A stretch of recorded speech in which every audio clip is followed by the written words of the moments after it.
Maravilloso, es uno de mis versículos favoritos, porque no hay duda alguna que nos encontramos en un tiempo profético especial, donde las profecías para los últimos tiempos se están cumpliendo con una rapidez vertiginosa. Y es importante que al cobrar conciencia de que el Espíritu Santo está comenzando a moverse en miles de iglesias alrededor del mundo y en millones de corazones de todos aquellos que han puesto su fe y su confianza en el Hijo de Dios, Jesucristo, entendamos qué corta es la vida. Qué corta es la vida. Y además de esto, que pasa con una rapidez tremenda, como dice en Santiago 4, es como un vapor la vida, que aparece y desaparece. Cuando nos damos cuenta qué hemos hecho con nuestra vida, en qué estamos empleando nuestro tiempo tan precioso, que se nos va de las manos, que envejecemos con una rapidez impresionante. Cuando vemos a las criaturas pequeñas nacer y a los 2, 3 años a nuestros nietos, nos damos cuenta qué rápido pasa la vida. De veras debemos de considerar que estamos en la penumbra de la muerte, porque todos los seres humanos estamos en una fila esperando la condenación final, o sea, la muerte. No la condenación eterna del alma, sino somos reos condenados a morir todos los seres humanos. Porque dice la Biblia en Hebreos 9:27, está establecido que todos nosotros muramos una sola vez. Y después de la muerte no hay limbo, no hay purgatorio, no hay ningún otro estado intermedio, no hay reencarnación, solamente hay cielo o infierno. Y ante esta expectativa que todos nosotros debemos de tener, de que tal vez hoy saliendo puedes tú morir, una embolia, un ataque al corazón, un accidente, nadie en esta mañana, ni de los que nos escuchan a través de las redes sociales, tenemos la seguridad de poder amanecer mañana. Entonces, este mensaje que les quiero compartir es precisamente relacionado con la convicción y las responsabilidades que tenemos como familia cristiana para de veras dedicar nuestras vidas a aquello que es lo único por lo cual vale la pena vivir. Dice en 1 Pedro 4:7, mas el fin de todas las cosas se acerca. Sed pues sobrios y velad en oración. No cabe duda que todos los eventos profetizados en la Biblia acerca de los últimos tiempos están ya siendo cumplidos. Estamos en una generación que hemos sido testigos desde el siglo pasado del aumento del conocimiento, el aumento de la tecnología, de qué forma el mundo alcanzó la cúspide el siglo pasado de los descubrimientos, una época cibernética de tecnología, de iPhones, de iPads, de internet, de chips, etcétera, etcétera. Y a pesar de todos estos descubrimientos y avances increíbles científicos, es increíble que nos encontremos al borde de una tercera guerra mundial, donde vemos las naciones y los gobernantes que están ahorita en el mundo, de las aproximadamente 200 naciones que forman el planeta Tierra, confundidos económicamente, sociológicamente, religiosamente, filosóficamente, y donde el mundo está, ya no hay aire, está contaminado, ya no hay comida porque está contaminada, ya no hay agua en los ríos, en los mares contaminados con los millones de litros de petróleo que se han derramado, y todo el planeta lo vemos envuelto como en una nube oscura. El suicidio ha aumentado en los niños de entre 9 y 16 años de edad. Entre 9 y 16 años de edad, los niños ni siquiera están alcanzando la pubertad y se están quitando la vida. Nunca antes había pasado esto. Nunca se habían recetado tantas pastillas tranquilizantes como en el siglo XXI. Se calcula que el año pasado se recetaron más de 565 millones de pastillas tranquilizantes en una sola nación de Europa. Es impresionante. Los psicólogos, los psiquiatras, los sociólogos están confirmando que la enfermedad del ser humano en el siglo XXI es el estrés. El estrés se considera actualmente por las mayores revistas científicas como la causa de las principales enfermedades mentales y físicas del ser humano: el estrés. ¿Qué es el estrés? Es una condición de falta de paz, de ansiedad, de incertidumbre del futuro, de enojo, de rabia, de ira, de injusticia, de intranquilidad, de perturbación interna y que no te deja dormir, que vives ansioso, no sabes cuál es el propósito de la vida, el trabajo, y se cae el dólar y se cae el petróleo, etcétera, etcétera, y hace que el ser humano llegue a este punto donde ya no tiene paz. Y eso provoca, desde que se descubrieron las enfermedades psicosomáticas, psicomente, soma-cuerpo, las enfermedades que produce la mente intranquila al hígado, al estómago, a los pulmones, al corazón, al páncreas, a la vesícula biliar, etcétera, etcétera. Es increíble cómo ahora se ha descubierto y confirmado que un estado mental anormal afecta tu salud. Sin embargo, a la luz de todos estos acontecimientos y de todas estas profecías que hemos visto que se han estado cumpliendo, y hemos dado cantidad de seminarios acerca de profecías, dos preguntas muy importantes tenemos que contestar. La primera: ¿qué efecto tiene en tu vida y en mi vida al saber que nos encontramos en la última generación? Esto es demasiado solemne y demasiado serio.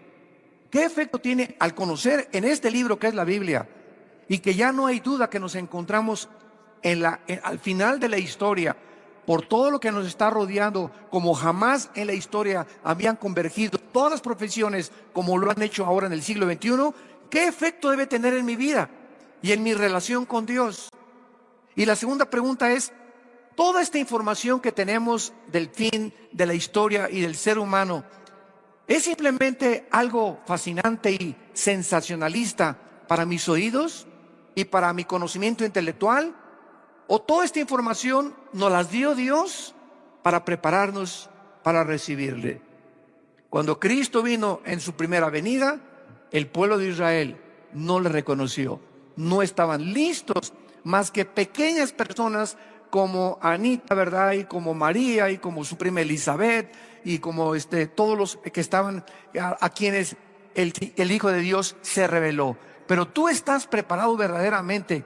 Vives una vida, como vimos en el seminario de matrimonios ayer, vives una vida de santidad con tu esposa. ¿Le eres fiel a tu esposa, no solamente físicamente, sino con tus pensamientos también? ¿O eres una persona adúltera? ¿Eres una persona adicta a la pornografía? ¿Eres una persona que no puedes evitar ver a una mujer y desnudarla de la cabeza a los pies? ¿Eres una persona honesta y íntegra en tu trabajo? ¿En tu trato y en tus relaciones con tu prójimo? ¿O eres una persona endeudada y que debes y que ni siquiera te interesa pagar tus deudas y te llamas cristiano? Y se llaman cristianos jóvenes cuando ustedes tienen una relación de fornicación con tu novia, donde se manosean los dos sin estar casados, brincando privilegios que no les pertenecen. ¿En qué situación nos encontramos para realmente, si Cristo viniera hoy en la noche, o si tú murieras hoy en la noche, en qué condición podrías encontrarte delante de Dios? En la segunda carta a los Corintios, capítulo 13, segunda de Corintios, capítulo 13, versículo 5, el apóstol Pablo exhorta y nos dice: examinaos a vosotros mismos si estáis en la fe. Pruébense a ustedes mismos. ¿O no conocen que a ustedes mismos que Jesucristo está en ustedes, a menos que estén reprobados? La Biblia nos manda a hacer este examen de conciencia, de llegar tal vez hoy en la noche o acabando esta conferencia, e hincarte junto a tu cama, o mañana temprano, tal vez mejor hoy antes de que amanezcas, y decirle: Señor, aquí estoy. No hay nada que te pueda engañar de mi vida. Mi vida está desnuda ante tus ojos. Tú eres el Dios que todo lo examina y que todo lo ve. Yo me llamo tu hijo, me llamo tu hija, Padre. Muéstrame en qué áreas de mi vida estoy mal. Quiero servirte, quiero amarte, quiero que me vaya bien, quiero que me bendigas, mi matrimonio, mis hijos. Padre, ayúdame. Y confiésale a Dios las áreas de tu vida. Señor, no puedo ya con la pornografía, ayúdame con el alcohol, con este vicio, con esta adicción. Soy un deshonesto, debo este dinero. Tú lo sabes, no te puedo engañar, oh Dios, todopoderoso, poderoso Dios. Ayúdame, te confieso mis pecados. Entrégale tu vida al Señor, pero no los escondas. Porque dice en Proverbios 28, el que esconde sus pecados no prosperará, mas el que los confiesa y se aparta alcanzará misericordia. En el Salmo 66 David decía, si yo hubiese mirado la iniquidad, el Señor no me habría escuchado. No podemos ser cínicos con Dios, no podemos ser deshonestos con Dios. Tenemos que entender que es un Dios que nos conoce desde que nos levantamos hasta que nos acostamos, qué pensamos, qué hacemos, qué revistas vemos, qué programas de televisión permitimos en nuestro corazón, qué amistades tenemos, cómo trato a mi novia, cómo trato a mi esposa. Él es un Dios poderoso. Es un Dios que cubre el universo entero y la eternidad. Y quiere que nosotros entendamos esto, que hay un día del juicio y que si tú mueres en tus pecados, tú serás condenado eternamente para el infierno. La primera pregunta que debemos hacernos es la siguiente: ¿estás tú seguro, absolutamente seguro de tu salvación? Nadie sabe cuánto tiempo más tenemos en este mundo, personal o proféticamente. De manera personal, todos sabemos, ¿verdad? Y estamos conscientes que tenemos que morir todos.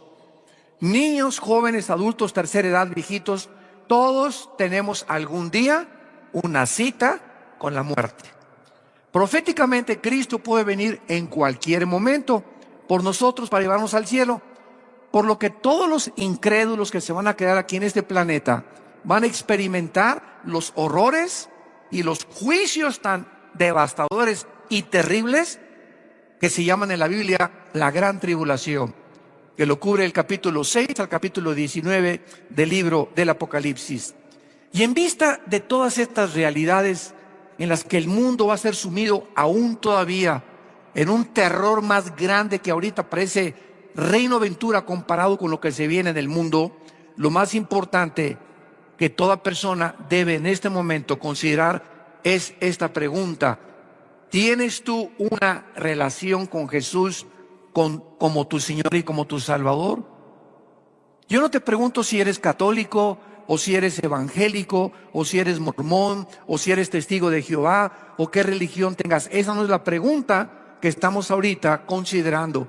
La pregunta que yo te estoy haciendo es: ¿tú tienes una relación diaria con alguien que vive y que se llama Jesucristo? ¿Lo has descubierto que Él está vivo?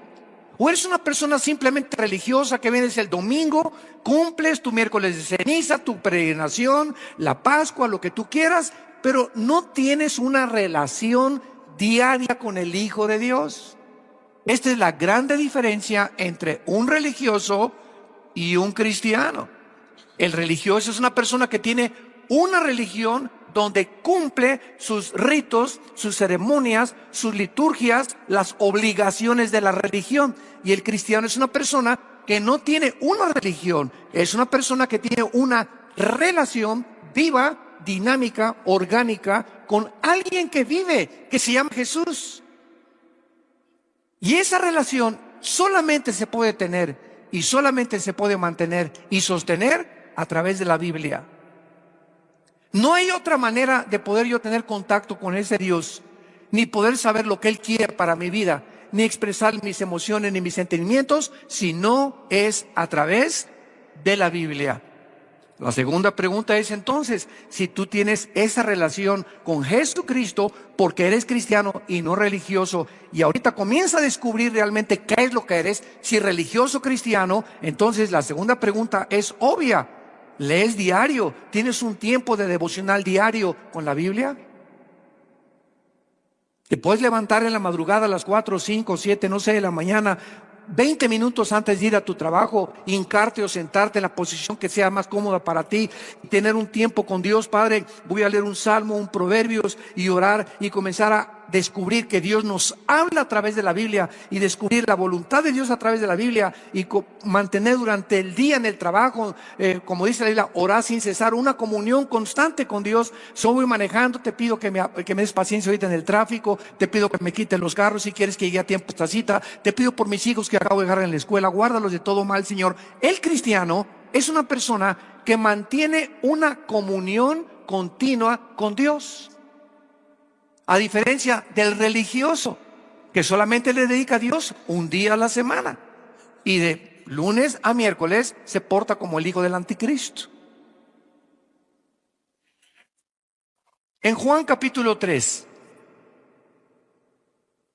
versículo 17 en adelante, Evangelio de Juan, capítulo 3, versículo 17, dice la Biblia: porque no envió Dios al mundo a su Hijo para condenar al mundo. Cristo no vino hace 2000 años para condenarnos, sino para que el mundo sea salvo por Él. El que en Él cree no es condenado, pero el que no cree ya ha sido condenado, porque no ha creído en el nombre del unigénito Hijo de Dios. Y esta es la condenación, que la luz vino al mundo y los hombres amaron más las tinieblas que la luz, porque sus obras eran malas. Porque todo aquel que hace lo malo aborrece la luz y no viene a la luz para que sus obras no sean reprendidas. Mas el que practica la verdad viene a la luz para que sea manifiesto que sus obras son hechas de Dios.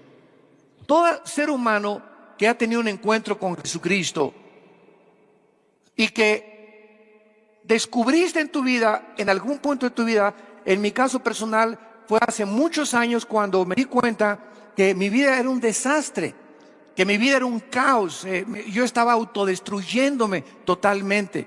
Y precisamente mi hermano Alejandro, el que se encuentra ahorita enfermo, fue el que me abrió los ojos, me abrió la Biblia y tuve un encuentro con Jesús. Comencé a leer Juan 14:6, yo soy el camino, la verdad y la vida, y descubrí que Cristo no era Mahatma Gandhi, no era Buda, no era Mahoma, no era Confucio, no era Zoroastro, sino que Él había hecho declaraciones como: yo soy la resurrección y la vida, yo soy el pan que descendió del cielo, yo soy el principio y yo soy el final, yo soy el que estuve muerto, mas he aquí que vivo. Y estas declaraciones de Jesucristo me hicieron caer de rodillas, y como me dijo mi hermano, tú no tienes una tercera alternativa con Cristo. O Él fue un psicópata, loco, paranoico, esquizofrénico, el más grande que la humanidad ha conocido, o te caes de rodillas y le llamas Padre Santo, Hijo de Dios, Dios mío y Señor mío. Pero no me vengas, me decía mi hermano, no inventes que solamente es un maestro de moral, un gran filósofo como todos los que han existido. Él no nos da esa tercera opción.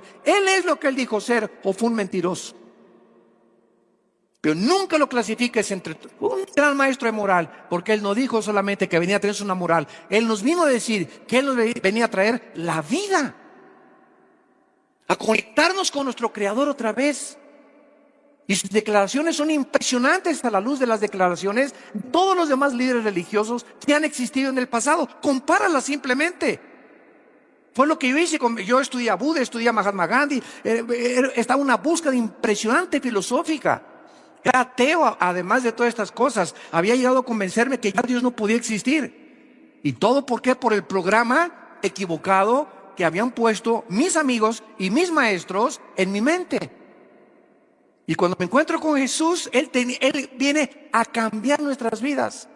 Si tú te llamas cristiano y tu vida no ha sido revolucionada, donde ya tratas diferente a tu esposa, tratas diferente a tus hijos, a tus padres, a tu novia no la tocas porque sabes que no debes hacerlo, ni, como dicen vulgarmente, comerte la torta antes de tiempo, hasta el día de la boda, hasta el día de tu luna de miel, tú le entregas tu cuerpo y le dices: Panchita, este es mi cuerpo que he guardado hasta el día, virgen hasta el día, para esta noche que sea para ti. Igual la mujer, ¿verdad? Este es mi cuerpo, es el mejor regalo de bodas que yo te doy. Me he mantenido virgen ante los ojos de Dios y ante ti. ¿Porque qué? Porque amo a Jesucristo. Cuando comenzamos a vivir esa vida de santidad, de dedicación, de consagración, no se imaginan las grandes bendiciones que Dios nos da. Pero tenemos que cobrar realidad. ¿Qué es el cristianismo? Ya tenemos que despertar. Ya tenemos que cobrar conciencia que el mundo se está hundiendo. El Titanic, el barco se está hundiendo. Y el grito es: sálvese el que pueda. Ya no hay más que sálvese el que pueda. Ya deja de vivir esa vida vana, vacía, hueca, falsa, hipócrita que muchos están viviendo. Llegó el momento de la realidad, donde tenemos que cobrar conciencia si somos o no somos. Porque Dios viene a juzgar al mundo, ya no viene como vino Cristo a salvarnos. Ahora viene a condenar a aquellos que se han burlado de Él. Las buenas noticias del Evangelio, ¿verdad? Las malas noticias son esas que declara que todos somos pecadores y separados de Dios, por cuanto todos pecamos y estamos destituidos de la gloria de Dios. Nacimos en pecado, tú y yo, y la paga del pecado es la muerte. La Biblia pregunta: ¿qué vas a hacer con tus pecados? ¿Te vas a ir de peregrinación a la villa para que Dios te perdone tus pecados? ¿O vas a agarrar una penca de plátanos y te vas a comenzar a golpear para sacarte sangre y decirle: Señor, mira lo que estoy haciendo para perdonar mis pecados? ¿O te vas a formar parte, a ser miembro de una religión? Todos estos métodos los hemos inventado porque nos sabemos pecadores. Pero la Biblia tiene otro mensaje: que tú no tienes que hacer nada. Cristo en una cruz hizo lo que nosotros no podíamos hacer. Él paga por nuestros pecados en la cruz, y tú lo único que tienes que hacer es aceptarlo, arrepentirte de tus pecados, invitarlo como tu Señor y Salvador, y comenzar a tener una relación con Él a través de las Sagradas Escrituras. Esas son las buenas noticias, dice en Isaías capítulo 53, despreciado y rechazado entre los hombres, varón de dolores, experimentado en quebranto. Escondimos de Él el rostro, fue menospreciado y no lo estimamos. Ciertamente llevó Él nuestras enfermedades y sufrió nuestros dolores, y nosotros le tuvimos por azotado, por herido de Dios y abatido. Mas Él, herido fue por nuestras rebeliones, molido por nuestros pecados. El castigo de nuestra paz fue sobre Él, y por su llaga todos hemos sido curados. Esas las heridas que te produjo cuando te violaron cuando eras niña, o cuando te violaron cuando eras joven. Las heridas que te produjeron tus padres alcohólicos, o tu madre prostituta, o el mal ejemplo que tuviste de tus hermanos o de tus hermanas. Todos nosotros hemos venido a la cruz lastimados, heridos. ¿Por qué? Porque vivimos un mundo muy feo, donde el mundo, ¿verdad?, dijo Jesús, los envío como ovejas en medio de venaditos, dijo, de conejitos. Los envío como ovejas en medio de lobos. Y los lobos son de los depredadores más sanguinarios y crueles que existen. Estamos rodeados de un mundo bien feo. Y en este mundo vamos a experimentar traiciones, desánimo, frustraciones, te van a apuñalar por la espalda, decepciones, desilusiones. Y todas estas cosas, si tú no estás blindado, blindada, y sabes que así es el mundo, te hundes en la autolástima.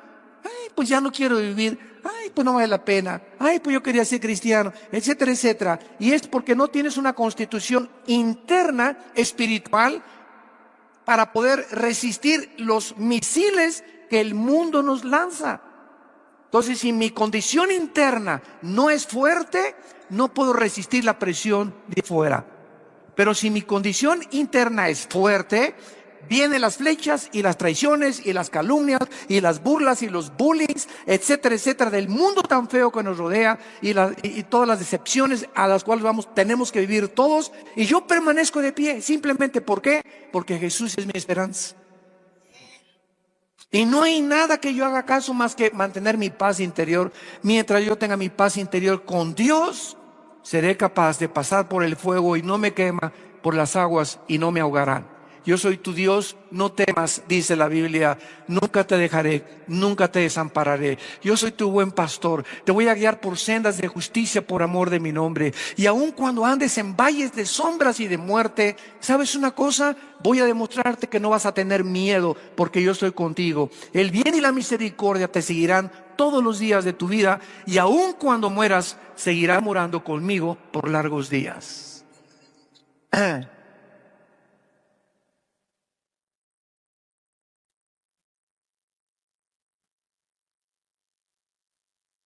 La muerte de Cristo nos ha perdonado todos nuestros pecados, pasados, presentes y futuros. La salvación no se puede perder. ¿Por qué no se puede perder? Porque no nos la ganamos y porque no nos dijo Dios, les doy una salvación temporal. Y después de que te salve, va a depender de ti. Si te portas bien, entonces mantiene la salvación. Si te portas mal, pierde la salvación. Ese no es el mensaje de la Biblia. La Biblia es, te doy una salvación eterna. Ya estuvimos en Cristo, en la cruz. Con Él fuimos muertos en la cruz, sepultados con Él y resucitados con Él. Entonces, si alguien dice que es cristiano y toma la salvación como ocasión para el libertinaje, pues como ya soy salvo, puedo hacer lo que me da la gana, eso demuestra que no eres cristiano. Porque no nos llamó Dios para que viviéramos una vida de libertinaje y usar su gracia como libertad para pecar. El que es cristiano y peca, oh Dios, esa es la gran realidad que somos cristianos. Me duele lo que hice. No debí haber hecho eso con mi novio. No debí haber tratado a mi esposa así. Estoy haciendo una trance en mi negocio. Y hay algo dentro de mí que me convence que no puedo seguir así. Y caigo de rodillas si soy cristiano y le pido perdón a Dios. Y comienzo otra vez de nuevo.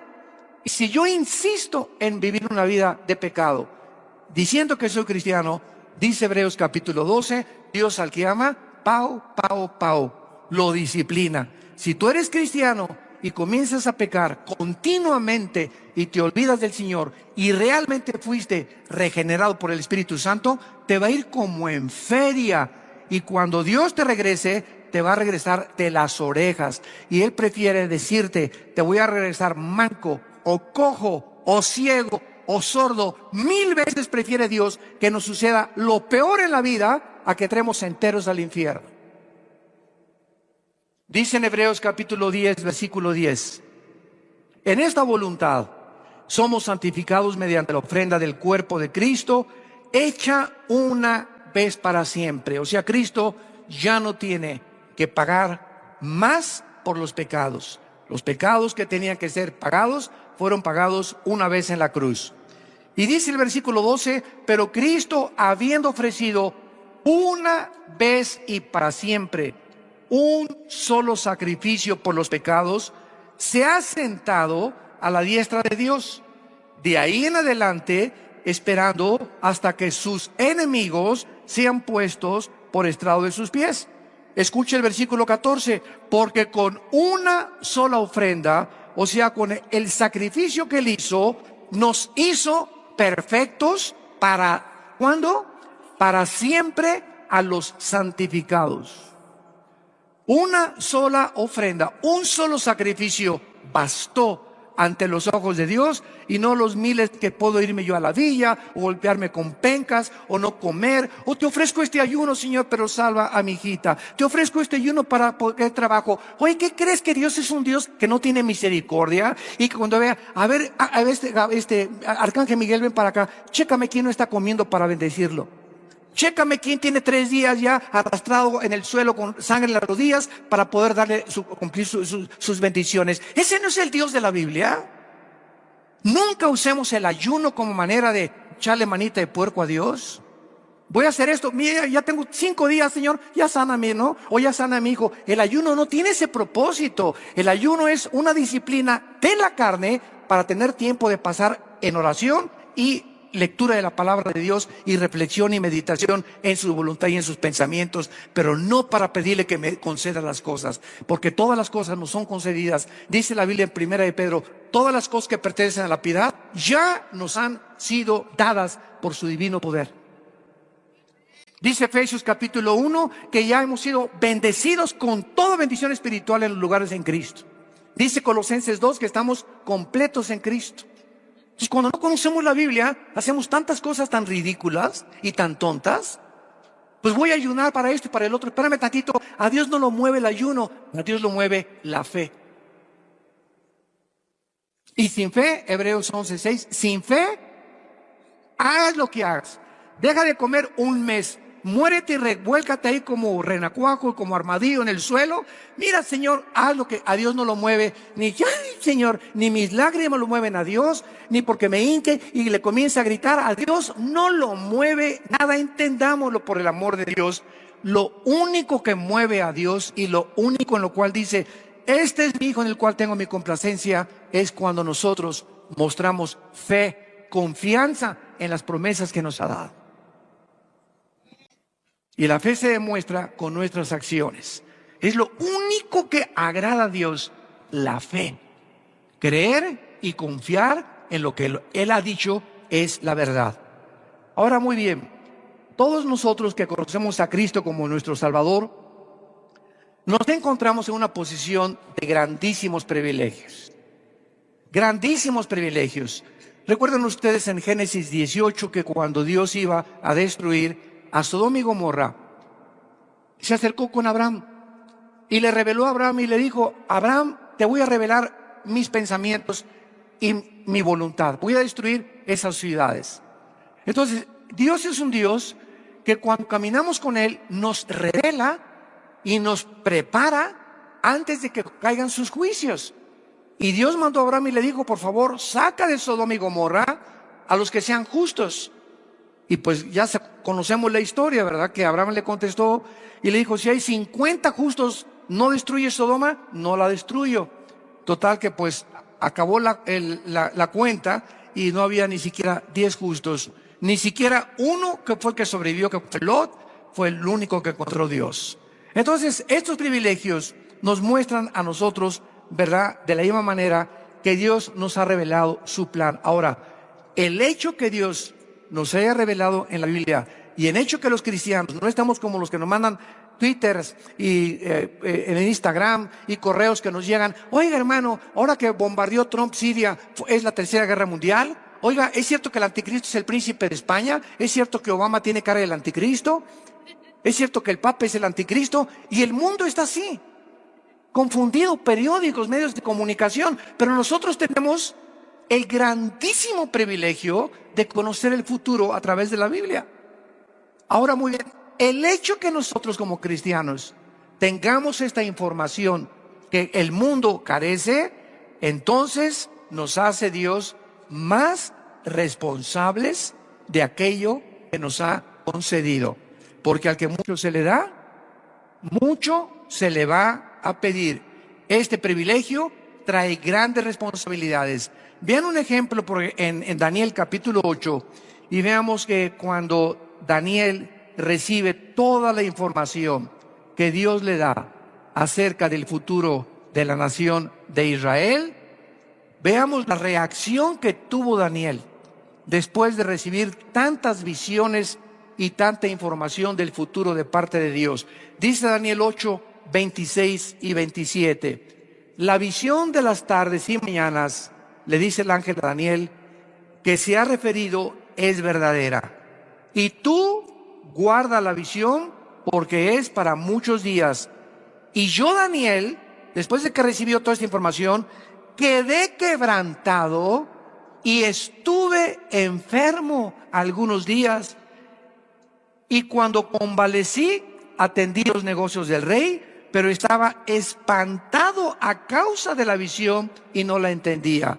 Y el capítulo 9 nos lleva a una de las oraciones más hermosas de la Biblia, donde David, al darse cuenta que estaba a punto de cumplirse la cautividad babilónica, que su pueblo, los judíos, iban a regresar a Jerusalén porque se cumplía la profecía de Dios que eran 70 años de cautiverio, Daniel en el capítulo 9 cae de rodillas al saber lo que iba a acontecer y entonces dedica días, 2 semanas de ayuno, no para moverle la mano a Dios, sino para que Dios le diera y estuviera más cerca de él sabiduría y entendimiento, porque él no podía soportar lo que vendría sobre su pueblo. Nosotros, los cristianos del siglo XXI, al tener conocimiento de lo que Dios nos ha revelado en la Biblia, que el mundo se encuentra a punto de naufragar, que el barco está a punto de hundirse,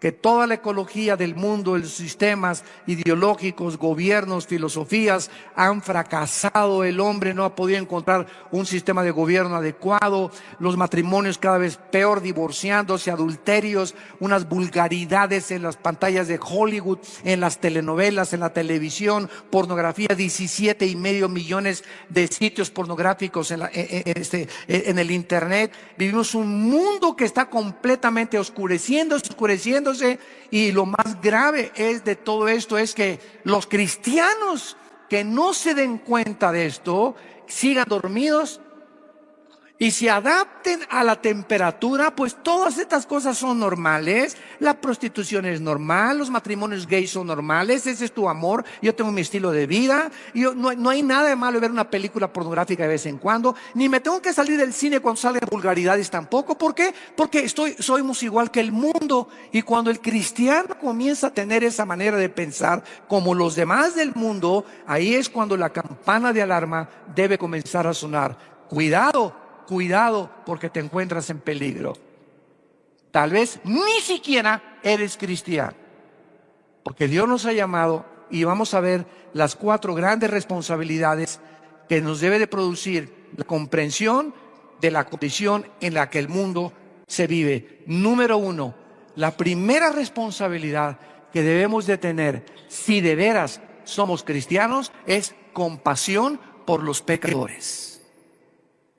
Al conocer cómo la manera de las profecías se van desarrollando y los juicios no tardan en caer sobre nuestro mundo, debe causarnos que todo cristiano, todo aquel que se llama cristiano, sea un ganador de almas.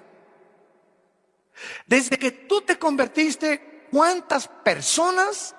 ¿a cuántas personas has ganado para Cristo? ¿A cuántas personas les has hablado del plan de la salvación? ¿A cuántas personas les has dicho, oramos? ¿Qué te impide, compadre, amigo, primo, Pancho, Carmelita? Vamos ahorita a orar, después de platicarle que Cristo murió en la cruz y que es la manera en que podamos ser salvados. ¿Has guiado desde que tú te convertiste a alguna persona en oración para que acepte a Jesucristo como Salvador? No levante la mano nadie. Si tú no has ganado almas ni le has hablado a nadie de Cristo, ¿cómo puedes llamarte cristiano? Cuando en Hechos 1:8 Jesús dijo, recibirán poder cuando hayan recibido al Espíritu Santo y me serán testigos. ¿Para qué vino el Espíritu Santo a nuestra vida? Para hablar de Cristo. Me llamo cristiano y no he hablado de Cristo en 3 años. Espérame tantito, yo no sé qué espíritu es, pero no es el Espíritu Santo.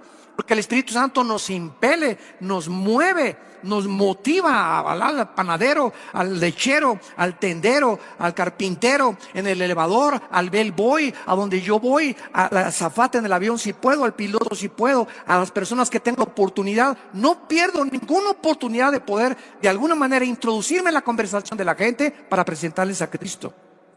¿Hay esa llama y esa pasión en tu alma por compartir a Cristo?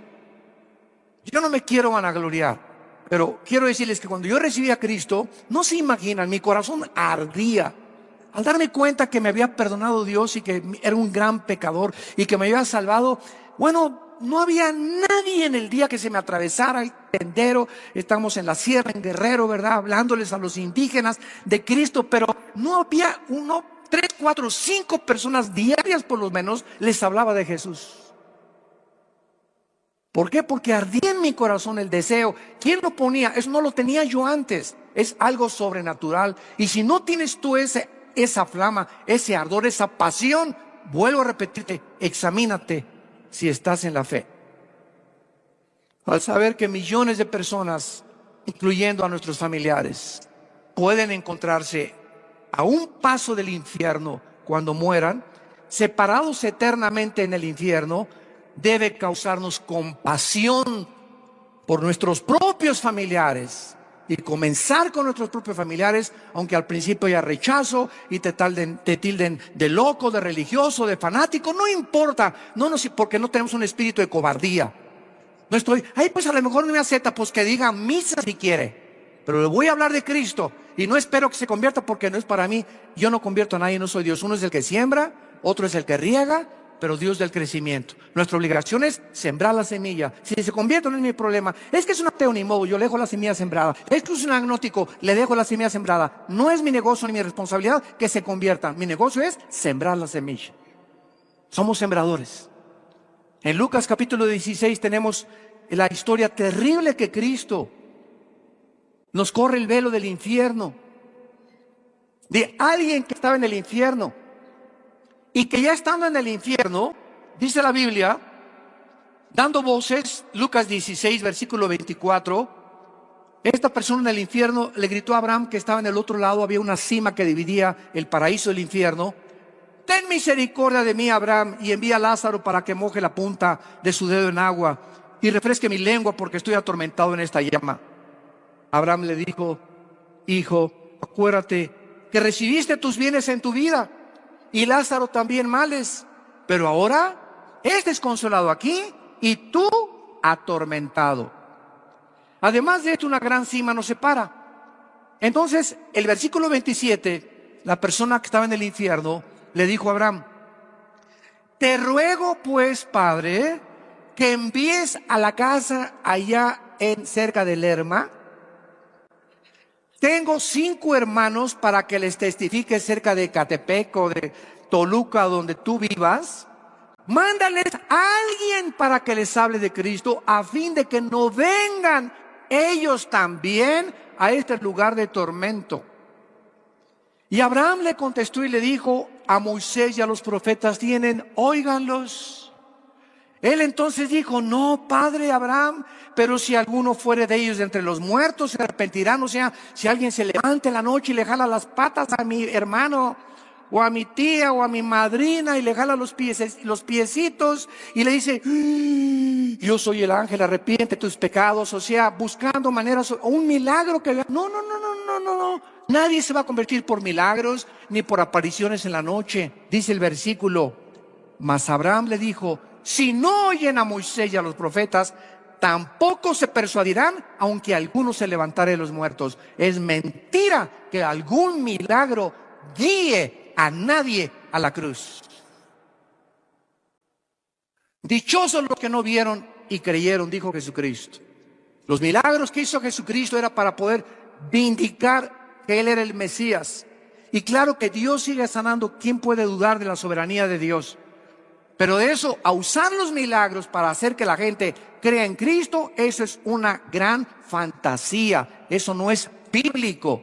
Yo puedo ver ahorita, traigo a mi tío, y que es ateo, y veo que se para alguien de la silla de ruedas, y mi tío va a decir: es verdad, de veras se levantó y tenía 15 años en la silla de ruedas. Pregunta, esas emociones de mi tío y sus sentimientos que lo llevaron hasta arriba al ver ese espectáculo, la pregunta es: ¿cuánto le van a durar? A los 4 días ya se olvidó de eso. ¿Por qué? Porque lo que los milagros hacen es exaltar las emociones nada más, pero lo que nos hace renacer, lo que logra la conversión interna del ser humano, es la palabra de Dios.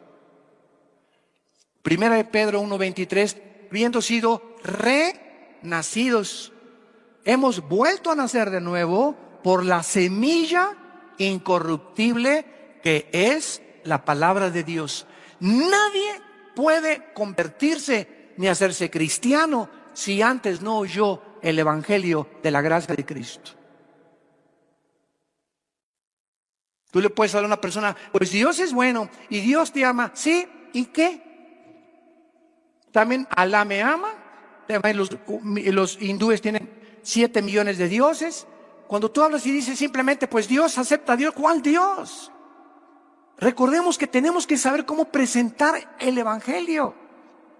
¿Cómo puedes presentar el evangelio en menos de 1 minuto? Vengo en el avión, me comienza a hablar la persona y le digo: ¿sabe usted qué maravilloso es el mensaje de la Biblia? A ver, dígame cuál es. La Biblia dice, número 1, que usted es un pecador y yo también. Y que usted no puede hacer nada por sus pecados, ni yo tampoco por los míos. Pero Dios levantó una cruz para que pudiéramos, a través de esa cruz, nosotros acercarnos y pedirle perdón a Dios e invitarlo como nuestro Salvador. En 30 segundos Ese es el evangelio del Hijo de Dios. Si tú no mencionas que la persona es pecadora y que necesita arrepentirse, ¿cuántos millones de personas llenan las iglesias evangélicas y nunca se les predicó el arrepentimiento? Y les preguntas, ¿qué es eso? ¿Con qué se come? ¡Qué terrible! Que ni siquiera sepamos cómo presentar el evangelio. Entonces las iglesias están llenando de gentes porque son religiosas, porque quieren una iglesia, quieren apaciguar su conciencia, quieren entender que ya cumplieron con algo de alguna religión, pero no han experimentado una revolución espiritual que los haya hecho cambiar en sus pensamientos, en su visión, en su perspectiva de la vida, ni tampoco en su propia familia. Y eso es lo que demuestra cuando somos o no somos cristianos. En segundo lugar, la segunda responsabilidad es nuestra limpieza interior. Nuestra limpieza interior. En Primera de Pedro, capítulo 1, versículo 13, dice la Biblia: por tanto, ciñan los lomos de vuestro entendimiento y sean sobrios. Esperen por completo en la gracia que se os traerá cuando Cristo sea manifestado. Como hijos obedientes, no se conformen a los deseos que antes teníamos estando en nuestra ignorancia, sino como aquel que los llamó es santo, sean también ustedes santos en toda vuestra manera de vivir, porque escrito está: sean santos porque yo soy santo. Y un sí condicional. Y si invocas por Padre aquel y le dices: ay, Padrecito Santo, ay, mi Señor y mi Dios, si estás invocando a aquel que sin acepción de personas juzga según la obra de cada uno, conducíos en temor durante el tiempo de vuestra peregrinación. En Primera de Juan capítulo 3 dice: todo aquel que tiene esta esperanza que Cristo venga, se purifica a sí mismo. ¿Te purificas tú todos los días? De la misma manera que todos los días vamos a la regadera, sudamos, necesitamos jabón, champú, desodorante para poder amanecer frescos, oliendo bien físicamente. De la misma manera, todos los días en el camión, en el metro, en la escuela, en la oficina, oímos conversaciones, groserías, películas, videos, cosas, escenas espectaculares, vulgares, y todo eso nos contamina espiritualmente. ¿Te limpias tú todos los días al llegar a tu casa, antes de acostarte? Padre Santo, estas conversaciones que oí, ya no las quiero ver. Estas cosas que vi, límpiamas con tu sangre preciosa. ¿Te purificas diario? No, hermano, tengo 15 días que ni siquiera me he acordado de eso. Por eso estás como estás. Frustrado, inseguro, desesperanzado, desanimado, angustiado, lleno de estrés. ¿Por qué? Porque es imposible ser feliz sin ser santo. ¿Me escuchaste? No se puede ser feliz sin la santidad. La única manera de poder vivir una vida en paz, con seguridad, con propósito, con significado, es en la santidad, obedeciendo la palabra de Dios. En tercer lugar, nuestra responsabilidad es consuelo para el sufrimiento. Otro efecto práctico de las profecías es que es una influencia consoladora para todas las adversidades y tribulaciones que estamos atravesando. Santos de Dios, ya se va a acabar todo. Ya se va, adiós mundo cruel, ya nunca te veré. Así se nos va la vida. Y dice Romanos 8:18, porque tengo presente, dice Pablo, que las aflicciones que he experimentado, persecuciones, tribulaciones, me han latigueado, me han apedreado, me han metido a la cárcel, en naufragios, etcétera, etcétera. Ninguna de las cosas, enfermedades, tristezas, pérdida de los seres queridos, todas esas cosas no son comparables con las bendiciones que vamos a recibir en el mundo venidero. Y cuando estemos con Jesús aquí ya muertos y resucitados en su presencia, todo lo que pasamos y lo que sufrimos y lo que experimentamos se va a comparar casi como una mala noche en un hotel de tercera categoría. Va a ser así comparado con la eternidad. No son comparables con las glorias que nosotros se han de manifestar. Jesús dijo a los discípulos, ya cuando Judas se despidió del aposento alto, y cuando ya fue a entregar a Cristo, se quedó con los discípulos. Y entonces Juan 14, 15 y 16 es el mensaje más grande de despedida de Jesucristo. ¿Y qué les dijo? No se turben vuestro corazón, creer en Dios, crean también en mí. Voy a mi Padre a preparar lugar para vosotros, para que cuando yo venga os tomaré a mí mismo, para que ustedes estén conmigo para siempre. Y ustedes conocen el camino, yo soy el camino, la verdad y la vida. Al darnos cuenta de las profecías y la condición del mundo, tenemos consuelo. No estamos como el mundo en desesperación, estamos en problemas pero no desesperados, en adversidades pero no angustiados, perseguidos mas no desamparados, derribados pero nunca destruidos. Porque un cristiano nunca llega a estar angustiado de ya no puedo, ya no puedo, ya no puedo, ni a la desesperación, porque sería la más grande incredulidad en la que tú pudieras vivir. Y finalmente, ánimo para el servicio. Esta motivación es importantísima para nuestra vida espiritual. Un cristiano desanimado es un cristiano derrotado. Dice en 1 Corintios 15, 58, estar firmes y constantes en la obra del Señor, sabiendo que vuestro trabajo en el Señor no es en vano. Jesús dijo, un vaso de agua, un simple vaso de agua que no vale ni 25 centavos, que tú des a alguien en mi nombre, te será recompensado en la otra vida.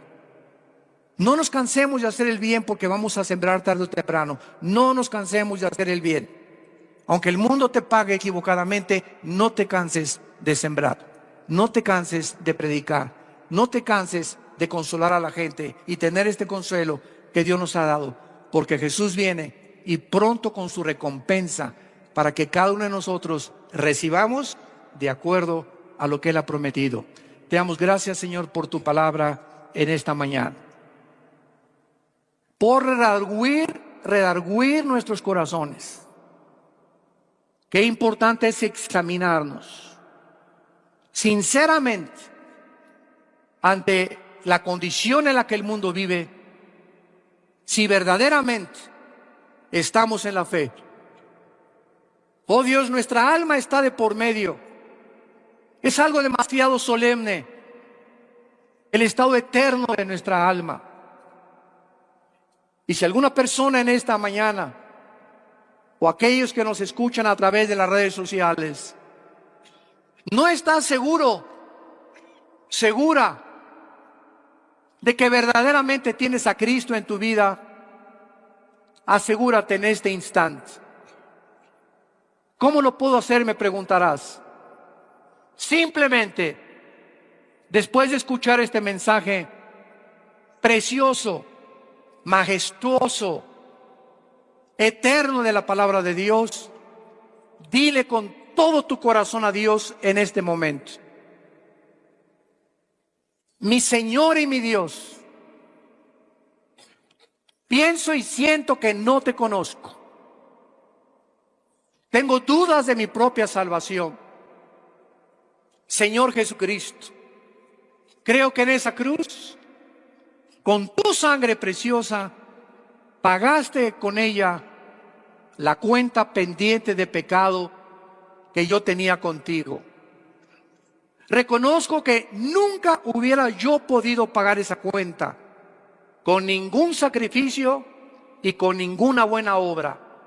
Tú lo hiciste todo en mi lugar para mostrarme tu gracia, tu amor infinito, porque de tal manera me has amado que has dado a tu Hijo Jesucristo en mi lugar. Señor Jesús, como creo que a los 3 días tu Padre te levantó de los muertos, te pido que entres a mi vida en este instante.